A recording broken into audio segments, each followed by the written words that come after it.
أصلا كانت النهاردة حمل لعبة دريم ليج مود بيس 2022. طبعا بقى متنساش تعمل لايك واشترك في قناة وفعل الجرس عشان نوصلك كل جديد. طبعا لازم ملف اي بي كي وداتا وبي بي. طبعا هسيب لهم لك في الوصف. طبعا برنامج زيرو ارشيفر اللي هو ده طبعا ده اسمه تحمله على جوجل بلاي. طبعا لو انت عارفني انا طبعا كنت بعمل كتير جدا جدا جدا يا جدعان في الفيديوهات اللي فاتت، فانا بقى مش عاوز احطه كمان يعني فحوار كتير جدا. زر ارشيفر بكره داونلود ويلا بينا بقى على الملف الاي بي كي. وطبعا ده ملف الاي بي كي بقى كده عارف بقى كده هعمل كده بالمنظر ده، راح اعمل تثبيت طبعا وتثبته. طبعا لما هو يتثبت اجيلكم مرة. طبعا لما هو يتثبت بقى كده راح اعمل تاني ولا بينا على ملف الداتا. والله ده ملف الداتا كده هعمل عرض كده دايس عليه كده ضغطة مطولة كده نسخ كده ذاكرة الجهاز اندرويد الداتا كده على العلامة الزرقاء دي.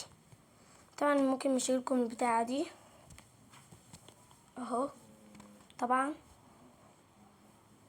لما هو يتعمل ما هو يستخرج الملف قبل المنظر ده بقى كده ذاكرة الجهاز كده داونلود ولا بينا بقى على ملف وبي بي.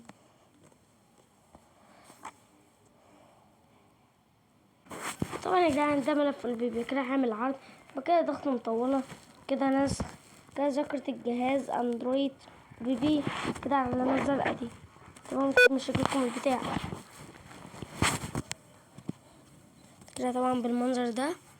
وطبعا لما هو يستخرج تخرج من برنامج زر الشفرة تلاقي اللعبة ولا بينا نخش على اللعبة. وطبعا هتبدأ كده بالمنظر ده اهو. طبعا هتبدأ كده بالمنظر ده. طبعا ده خيار مد بلاير اهو. وطبعا هتبدأ كده. وطبعا مكرة ممكن تجيب اي لاعب طبعا. وطبعا ده اسم الملعب اللي هيكون طبعا اهو. وطبعا نلقطكم ده طبعا اهو فوتبول كده ده طبعا الاول وده التاني ده التالت. وطبعا ده الحارس الاول ده التاني وده التالت كده. طبعا بص عاملين ازاي. طبعا ده الاول ده التاني وده التالت. طبعا بص الصورة عاملة ازاي والله جامد جدا كده. طبعا كل اللاعبين وممكن تجيب اساطير كمان تاني يعني ده عادي مش هوريكم اللاعبين عشان عادي كله عادي. كيليان امبابي كله. طبعا بقى كده هعمل بليه اوريك بقى جوه عامل ازاي.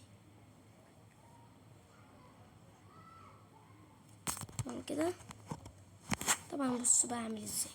بصوا بقى البتاع اللي احنا بنمشي بيه يعني مود احترافي جدا جدا جدا.